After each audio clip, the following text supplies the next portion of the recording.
जय भीम, जय संविधान. मी Rahul Gaikwad, secretary international outreach and engagements from Vanchit Bahujan Aghadi Maharashtra. गंभीर आहे, दुर्दैवी आणि वेदनादायी सुद्धा. अशा महाराष्ट्राच्या राजकारणामध्ये आम्ही सहभाग घेत होतो, त्याचं नितांत दुःख होत आहे. मला असं वाटतं, उद्धवजी ठाकरे आज महाराष्ट्रामध्ये सामाजिक राजकीय परिस्थिती अत्यंत चिंतादायक आहे आणि याचे पडसाद खूप गंभीर होणार आहे. आपल्याला सावरण्याची गरज आहे, कारण या सगळ्या गोष्टींचा सगळ्यात जास्त फटका हा गरीबाला पडतो, मिडल क्लासला पडतो, बहुजनांना पडतो. कोणत्या MLA ला नाही पडत किंवा कोणत्याही दिग्गज नेत्यांना नाही पडत, कोणत्या बिझनेसमॅन्सला नाही पडत. मला असं वाटतं, महाराष्ट्राला आपण सर्वसमावेशक राजकारण हे कधी प्रेझेंट करणार किंवा कधी आपण याला प्राधान्य देणार, आणि नाहीच दिलं तर ही परिस्थिती अजून गंभीर होऊ शकते.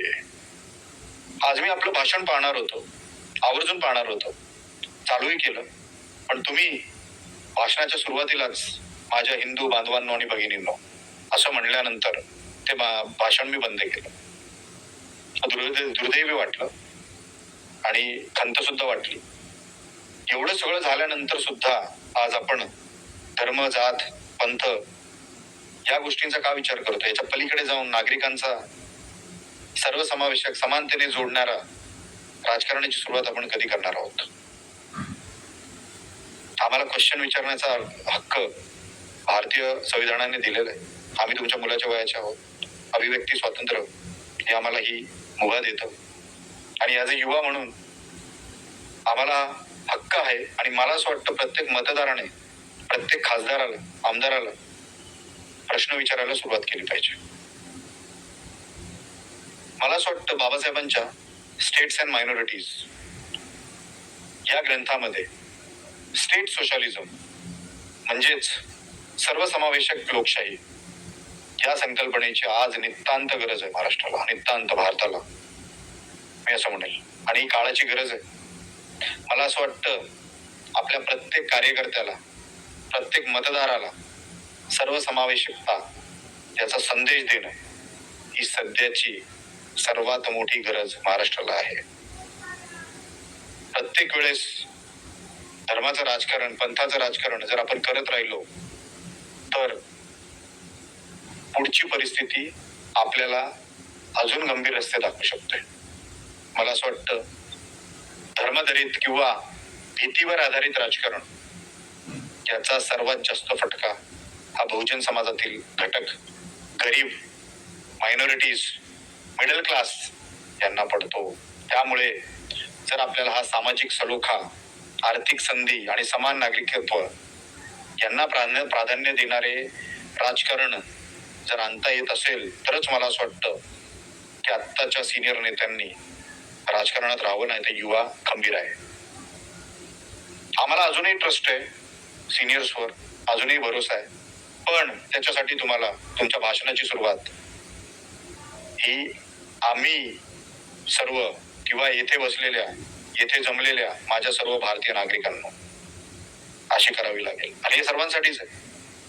जोपर्यंत आपण आपल्या भाषणाची सुरुवात येथे जमलेल्या सगळ्या भारतीय नागरिकांना असं नाही करणार, तोपर्यंत अशा प्रकारचं राजकारण, गलिच्छ राजकारण, फोडाफोडीचं राजकारण, कॉन्स्टिट्यूशनला दिवसेंदिवस तोडण्याचं राजकारण हे होत राहणार.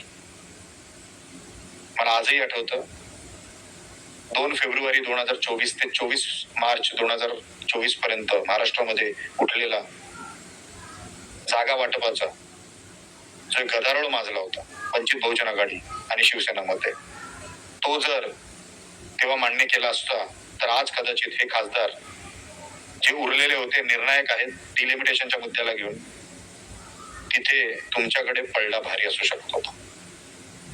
हेच मी सांगतोय, सर्वसमावेशक राजकारण याची ताकदच वेगळी आहे आणि यालाच डेमोक्रेसी म्हणतात. आणि माझ्या भीमाने ती डेमोक्रेसी साध्य करून दाखवली, कॉन्स्टिट्यूशन मध्ये आणून दाखवली. अनफॉर्च्युनेटली आपण ती फॉलो करायला विसरलो.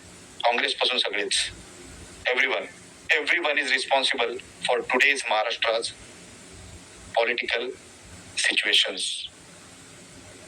आपल्याला समजून घ्यावं लागेल, आपल्याला अंडरस्टँड करावं लागेल. हा भारत फक्त parliamentary government, constitutional safeguards, state socialism and federal structure protections याच्या आधारावरच चालू शकतो. हा Bharat equality, fraternity and liberty याच कॉन्सेप्टवर चालू शकतो. हा भारत एका धर्मावर चालू शकत नाही आणि आजकालच्या सगळ्या युवांना समजायला लागलेलं आहे. माझ्या या सगळ्या मतांना प्रत्येक युवा हा साथ देणार, 100% साथ देणार याची मला हमी आहे. कारण आता हा युवा शिकलाय, समृद्ध झालाय आणि थोड्या दिवसामध्ये हा सगळ्या MP MLAs ला जाब विचारायला पण सुरुवात करेल.